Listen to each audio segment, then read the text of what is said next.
बिस्मिल्लाहिर्रहमानिर्रहीम। अस्सलाम वालेकुम नाजरीन, मैं हूं सैयद हादी हुसैन शराजी। तो आप देख रहे हैं CT1 न्यूज़ लाहौर। तो आइए लाहौर हाई कोर्ट की मशहूर एडवोकेट मिसेज नाइला मुश्ताक से बात करते हैं। जी अस्सलाम वालेकुम। मिसेज़ नाइला मुश्ताक अहमद धून, एडवोकेट हाई कोर्ट। 13 साल से शोबा वकालत में अपने फ़राइज़ सर अंजाम दे रही हूँ और आजकल की जो सूरत हाल है उसके मुताबिक जैसे कोरोना वबा जो है वो फैली हुई है, तो मेरी तमाम जितने भी देखने वाले हैं उन सब से ये गुजारिश है कि वो बहुत ज़्यादा अपना ख्याल रखें और अपने हाथों को साफ़ सुथरा रखें और अपनी सफाई का ख्याल रखें। और जैसे अब ईद कुर्बान आ रही है तो ख़ास तौर पर आप ख्याल करें। मेरी तरफ से ये उनको पैगाम है कि कोशिश करें कि जो भी जानवर आप ख़रीद कर लाएँ उसको प्रॉपर सैनिटाइज़ करें, उसको अच्छी तरह से धोएं, साफ़ सुथरा करें, ताकि अगर आपके छोटे बच्चे भी उनके साथ खेल रहे हैं तो उनको कोई प्रॉब्लम ना हो और वो इस बीमारी से बच सकें। और कोरोना वबा एक ऐसी है जो जानलेवा साबित हो सकती है और हमारे जितने भी व्यूअर्स हैं उन सबको चाहिए कि वो बहुत ज़्यादा अपना ख्याल रखें, सैनिटाइज़ करें अपने आप को और साफ़ सुथरा रहने की कोशिश करें, प्रॉपर मास्क लगाएं, ग्लव्स पहनें, जब भी बाहर जाएं ज़्यादा रशों वाली जगह पर जाने से इज्तनाब करें। और जितने भी मवेशी मंडी के जो भी मसाइल हैं हुकूमत को चाहिए कि उनको प्रॉपर तौर पर हल करे और वहाँ पे भी कोरोना अलर्ट के हिसाब से इनको प्रॉपर सैनिटाइजेशन का जो काम है उसको सरअंजाम देना चाहिए। जी मैडम, ये बताएं जो पुलिस वाला महकमा है इसमें उनकी ड्यूटियाँ भी ज़्यादा लगती हैं और उनको फंड वगैरह बिटिया वगैरह भी नहीं मिलता, तो इसके बारे में मैडम आप क्या कहते हैं? जी हमारा जो महकमा पुलिस है वो काफ़ी सारे लोग, उसके अंदर जितने भी डिपार्टमेंट्स हमारे मुल्क में बनाए जाते हैं उनमें सबसे ज़्यादा जो अहम किरदार है वो पुलिस के डिपार्टमेंट का है।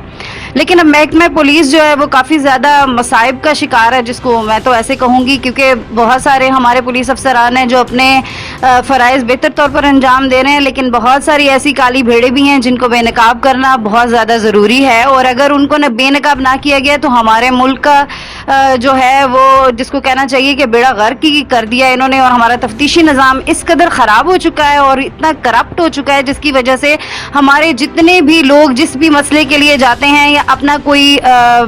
मसला लेकर जाते हैं पुलिस डिपार्टमेंट में, तो वो बिल्कुल सियासत की नज़र हो जाता है और एक फ़ोन आता है किसी सियासी का, किसी MNA का, MPA का, और वो वहीं पे उसका पर्चा तक दर्ज नहीं होता, जिसके लिए उन्हें फिर अदालत का दरवाज़ा खटखटाना पड़ता है और हम फिर अदालत से रुजू करते हैं और उनका ये जो मामला है उसको सेटल डाउन करने की कोशिश करते हैं। तो मेरी हमारी हुकूमत पाकिस्तान से भी ये गुजारिश है, बल्कि वज़ीर आज़म साहब से ये गुजारिश है कि खुदारा महकमा पुलिस को बेहतर बनाने की कोशिश कीजिए। जब तक हमारा ये इदारा बेहतर नहीं होगा उस वक्त तक हमारे मुल्क में अमन व अमान कायम करना हमारे लिए बहुत ही मुश्किल हो जाएगा। और जब अमन व अमान ही किसी मुल्क में कायम ना हो तो उस मुल्क की क्या हालत होगी। अब जैसे कोई भी हुकूमत आती है वो सबसे पहले यही नारे लगाती है कि जी हम करप्ट फ्री इस मुल्क को बनाएंगे, जितने भी हमारे महकमा जात हैं उनको करप्शन से पाक करेंगे, लेकिन ऐसा सिर्फ नारों की हद तक होता है और उसको मुकम्मल तौर पर जो है अमल दरामद उस पर नहीं किया जा सकता। आज तक जितनी भी हुकूमतें आई सिर्फ राग अलापती रहीं, लेकिन उन्होंने कोई इसके ऊपर काम नहीं किया। हमें बड़ी उम्मीदें थीं कि जो अब हमारे वज़ीर आज़म आएंगे, जैसे कि वो कंटेनर्स पे भी ये बात किया करते थे कि मैं करप्शन फ्री इस मुल्क को बनाऊंगा, हमारी ये उनसे गुजारिश भी है और उनको अपने वादों की तकमील के लिए कुछ किरदार अदा करना चाहिए और इस महकमे को बेहतर तौर पर फ़राइज़ सर अंजाम देने के लिए जिन सहूलियात की ज़रूरत है उसको उनका ख्याल रखना चाहिए। जैसे कि इनके पास जब हम देखते हैं इस महकमे में जाते हैं तो ज़्यादातर दफ्तर के अंदर 2 या 3 एहलकार मौजूद होते हैं। बाकी जब पता किया जाता है या कोई जाता है तो कहते हैं जी SHO साहब अवेलेबल नहीं है, या कोई अगर किसी ने अपनी रिपोर्ट दर्ज करानी है तो उसके लिए भी अमला नाकाफ़ी होता है, क्योंकि कभी बताया जाता है वो रेड के लिए गए हुए हैं, कभी बताया जाता है वो DPO साहब से मीटिंग के लिए गए हुए हैं, कभी बताया जाता है IG ऑफिस गए हुए हैं मीटिंग के लिए, और कभी ऐसा होता है कि सियासी प्रोटोकॉल के लिए सारी नफरी जो है वो लगा दी जाती है। अगर एक ایک اس محکمے کو بہتر کرنا ہے تو آپ کو اس کی نفری بڑھانا ہوگی، اور اس کے اندر یہ کوشش کرنی چاہیے، اور یہ ہماری سفارشات بھی ہیں کہ اگر ان کی تنخواہوں میں اضافہ کیا جائے، 8 گھنٹے ان سے ڈیوٹی لی جائے جس طرح کے باقی ڈپارٹمنٹس کے لوگوں کی ہوتی ہے، تو اس محکمے کو بھی بہتر طور پر اپنے فرائض سر انجام دینے میں بہت زیادہ محنت ہوگی، اور بہت زیادہ کوشش کی بھی اس میں ضرورت ہے، اور یہ بغیر حکومت کی توجہ کے اس کو عمل درآمد کرنا بڑا مشکل ہے۔ تو میری اس لحاظ سے بھی ان حکومت وقت سے یہ گزارش ہے کہ اس محکمہ پولیس کو بہتر بنانے میں عوام کا ساتھ دیں اور خود بھی کوشش کریں تاکہ ہمارے جو آنے والی نسلیں ہیں وہ اس ملک میں بہتر طور پر اور کھلی ہوا میں سانس لے سکیں، اور وہ کسی بھی قسم کی مصیبت میں مبتلا نہ ہوں۔ اور ہماری جو پولیس ہے ان کا رویہ کچھ اس طرح سے ہوتا ہے، جیسے ہی کوئی ان کے پاس جاتا ہے تو ان کا رویہ سب سے پہلے تو بہت ہی خوفناک ہوتا ہے کہ خوف و ہراس ہی پھیل جاتا ہے۔ جیسے ان سے کوئی بات کرتا ہے تو ایسے لگتا ہے کہ جیسے پتہ نہیں ہم کسی ایک رضاکار کے پاس نہیں آئے، اپنا مسئلہ حل کروانے نہیں آئے، بلکہ اپنا مسئلہ بگاڑنے کے لیے آئے ہیں۔ تو ان کی بھی ماہانہ وار ہفتہ وار تربیتی کورسز ہونے چاہیے، اور ان کی کوشش ہونی چاہیے کہ یہ اپنے جو بھی ان کے پاس آئیں وہ ان کے معاملات کو بہتر طور پر ان کو سننے کے بعد ان کو حل کرنے کی کوشش کریں۔ یہ نہ ہو کہ وہ سوال برائے سوال ہی ہوتا جائے، جیسے کہ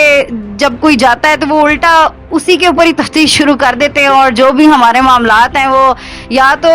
وہیں پہ دم توڑ جاتے ہیں یا وہ آگے جاتے نہیں ہیں۔ نہ پراپر کوئی تو ایسے ہیں ہمارے جو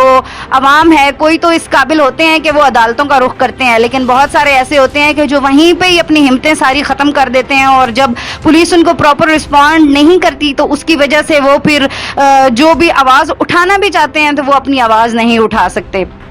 تو اس میں یہ ہے کہ اگر آپ زیادہ پولیس کے اس ڈپارٹمنٹ میں اگر نفری بڑھائیں گے، اگر یہاں پہ پراپر سیلز قائم کر دیں گے کہ جی اس فرنٹ ڈیسک جیسے کافی شہروں میں کیے بھی ہیں، لیکن ہر شہر میں وہ عمل درآمد اس بات کے اوپر نہیں ہوا ہے، اور بہتر اگر تربیتی کورس کے اوپر میں بار بار کہوں گی کہ ان کی تربیت جو ہے وہ لازمی ہے، تاکہ ان کو دیکھ کر ہماری عوام کے اندر خوف و ہراس پھیلنے کی بجائے ان کے اندر یہ پیدا ہو کہ یہ ہماری جو ہے ہماری حفاظت کے لیے قائم ہے، اور ہمیں کوئی مسئلہ ہے تو یہ ہمارا مسئلہ حل کر دیں گے۔ اور میری بلکہ سب سے یہ گزارش ہے، بلکہ پولیس کے ڈپارٹمنٹ کے آئی جی پنجاب یا جو بھی اس سے اوپر اور ڈی پی او جو بھی علاقے کے پولیس ڈپارٹمنٹ کو ہیڈ کرنے والے افسران ہیں، کہ خدارا آپ اس محکمے کو بہتر بنانے کی کوشش کیجئے، صرف اس کو سیاسی پروٹوکول کے لیے استعمال مت کیجئے، اس کو اپنے فرائض بہتر طور پر سر انجام دینے کے لیے آپ اپنے پولیس افسران کو استعمال کیجئے، اور ان کو ڈیوٹی اپنی کرنے دیجئے، اور جو تفتیش کا معیار ہے اس کو بہتر بنانے کی کوشش کیجئے، تاکہ ہمارے ملک کے اندر امن و امان قائم رہ سکے، اور ہر شہری اپنی جو ہے کھلی ہوا میں سانس لے سکے۔ اسے یہ ڈر نہ ہو کہ آج اگر اسے اپنی چیزوں کا ڈر نہ ہو کہ میری فلاں چیز چوری ہو جائے گی، یا اگر میری عزت جان مال اور اس کا تحفظ جو ہے وہ قائم کرنا جو ہے، جیسے کہ اس ملک کی ریاست کا کام ہے، اور ریاست میں ادارے ہوتے ہیں جو ادارے یہ فرائض سر انجام دیتے ہیں، اسی طرح محکمہ پولیس کا یہ کام ہے۔ تو میری گزارش ہے کہ سب اپنا جو کام ہے اگر بہتر طور پر سر انجام دیں گے تو ہمارا ملک دن دگنی اور رات چگنی ترقی کر سکے گا۔ تو ہمارے ملک کو ترقی کی راہ پر چلانے کے لیے اس محکمے کے اوپر توجہ دینا نہایت ضروری ہے۔ میری گزارش ہے حکومت وقت سے کہ وہ اس محکمے کو بہتر کرنے کے لیے کوشش کریں، اور جو کالی بھیڑیں ہیں ان کو بے نقاب کیا جائے، اور پولیس آرڈر 2002 ان کو اچھی طرح سے یاد کروا دیا جائے تو بہت سارے مسائل جو ہیں وہ ہمارے حل ہو جائیں گے، اور ہماری جو عوام ہے اس کو زیادہ تکالیف کا سامنا نہیں کرنا پڑے گا۔ بہت شکریہ۔